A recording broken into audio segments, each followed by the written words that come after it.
Voltamos com a entrevista com o prefeito de Ribeirão das Neves, Wallace Ventura. Prefeito, a situação que você recebeu a prefeitura do prefeito Disseu Pereira. Ok.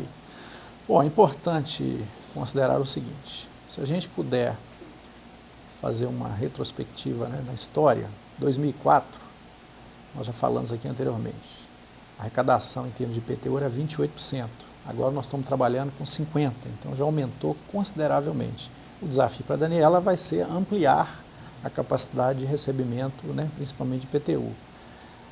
As condições de arrecadação de ISS e outros tributos eram insignificativamente sem expressão, e o que fez com que a gente aumentasse em mais de 1000% a possibilidade de arrecadação desses tributos ao longo desse processo. Falamos um pouco a respeito da questão do funcionalismo, que, né, quase todo era com cargos de indicação, sem concurso público. Hoje cerca de 90% são efetivos, né? Tem os respectivos segmentos de reivindicação das classes, que à medida do possível a gente vai atendendo, né? Então, se a gente considerar dos pontos de avanço, quando eu cheguei em 2004, não tinha uma linha de projetos para buscar recursos. Eu tive que, durante o primeiro ano, de 2005, trabalhar muito na questão do desenvolvimento de projetos para que a gente pudesse ser classificado em recursos do governo do Estado e governo federal para que a gente pudesse captar recursos. Porque às vezes a população não tem essa informação e se a gente, por exemplo, chegar em Brasília com um ofício, eu vou ser bem recebido, porque eu tenho o título de prefeito. Mas se eu não desenvolver projetos, eu não vou conseguir fazer com que esses recursos sejam repassados ao município. E projetos têm custo, então não tinha dinheiro nem para a obtenção de desenvolvimento de projetos. Nós conseguimos esse recurso, fizemos os projetos para conseguir, aí então, fazer a captação.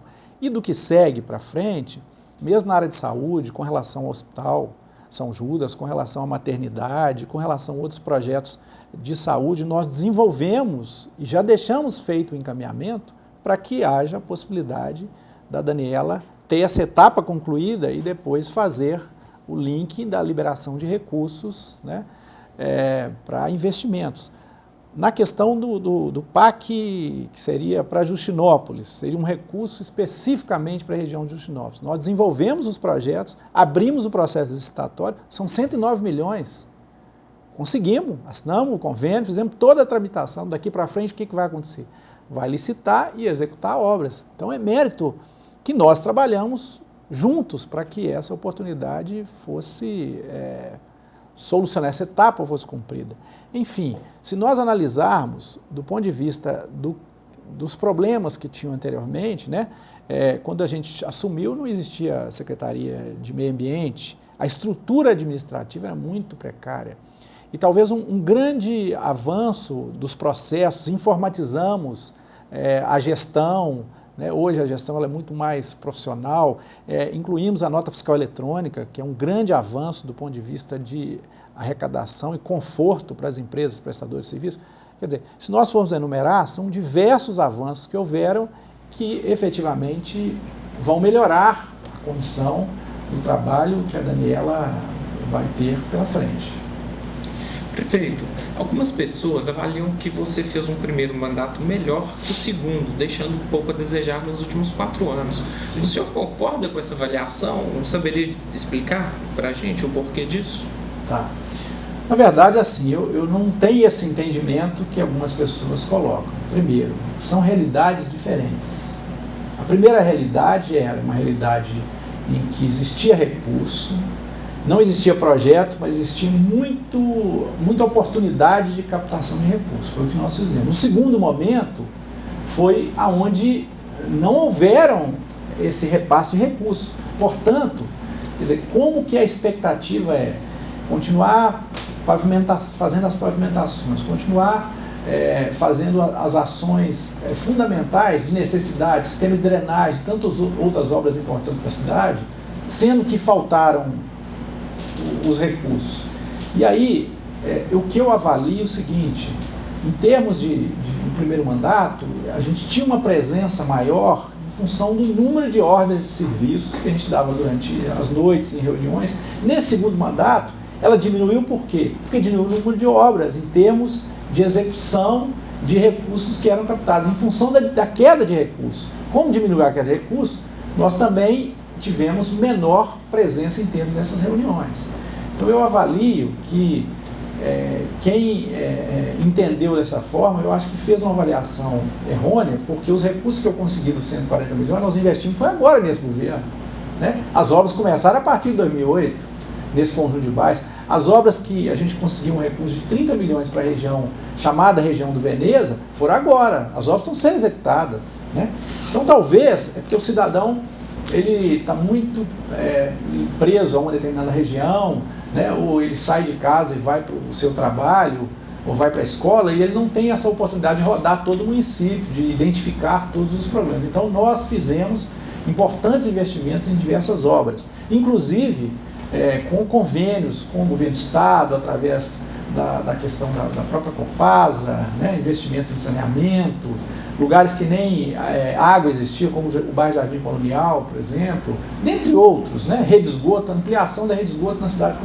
Ribeirão das Neves, Léo, quando eu assumi, eram cerca de quase 70% da esgoto da cidade, não tinha esgoto.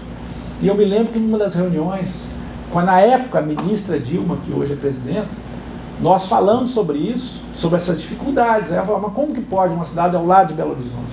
E para a gente planejar o futuro, nós temos que compreender o passado.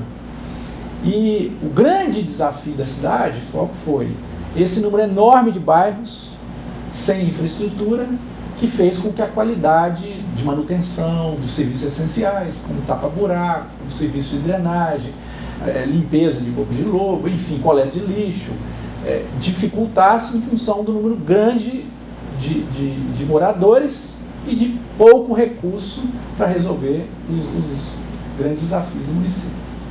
Prefeito, uma outra impressão que a gente tem é que a prefeitura conseguiu captar muitos recursos, por exemplo, que o senhor citou do PAC, mas não conseguiu transformar efetivamente esse recurso em projetos, em obras.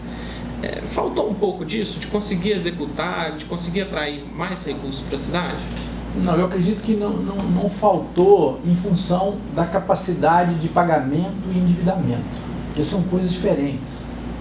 O município de Ribeirão das Neves, nós conseguimos inclusive a liberação de mais um recurso, que eu estou lembrado, que é para a modernização da própria condição de arrecadação do município. Né? Fizemos alguns projetos junto ao BNDES e conseguimos um projeto que chama PEMAT, são 13 milhões de reais para que a gente conseguisse viabilizar, e vai ser executado quando o Tesouro Nacional a Secretaria do Tesouro Nacional vai nos comunicar ao município para que haja o processo estatório, já está garantido o recurso.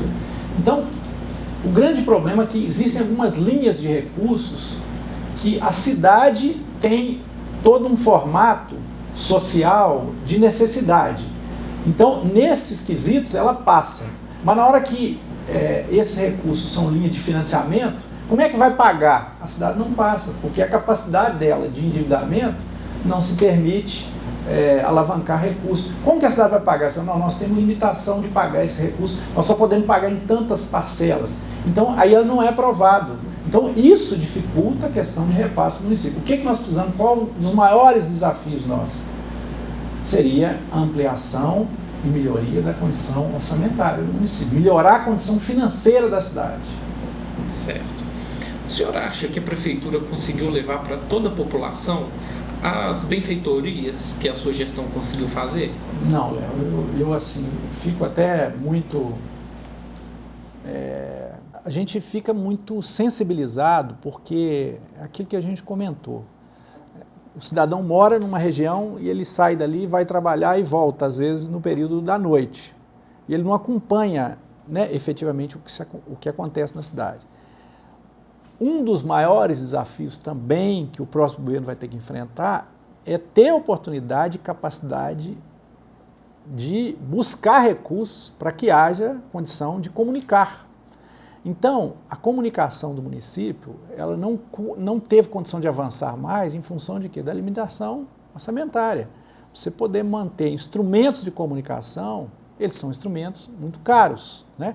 Nós só teríamos condição de ampliar se melhorasse a receita. Então foram muitos investimentos, obras, eventos, muitas formas de melhorar a cidade, muitos eventos que foram realizados dentro de diversas secretarias, criação de oportunidades para a terceira idade, para os jovens, né, na área de esporte, que não puderam ser comunicados, não foi por não querer, foi exatamente pelas limitações e as ferramentas de comunicação. Porque nem todas as oportunidades acontecem, né, para a gente poder comunicar, e a gente já percebeu isso, que às vezes é muito comum, numa determinada situação, em dificuldades de contar o que fez, é a condição da comunicação pela limitação de recursos. Mesmo que se faça muito, não consegue se traduzir, porque todos os instrumentos de comunicação que existem, né, ou na sua grande maioria, todos dependem e demandam um custo. E existe essa limitação também de recursos, ela interferiu nessa condição de custo. Então não teve como a gente, apesar que o relacionamento com os órgãos de imprensa foram os melhores possíveis do ponto de vista de informações que eram necessárias. Certo. Terminamos aqui o segundo bloco da entrevista com o prefeito de Ribeirão das Neves, Wallace Ventura.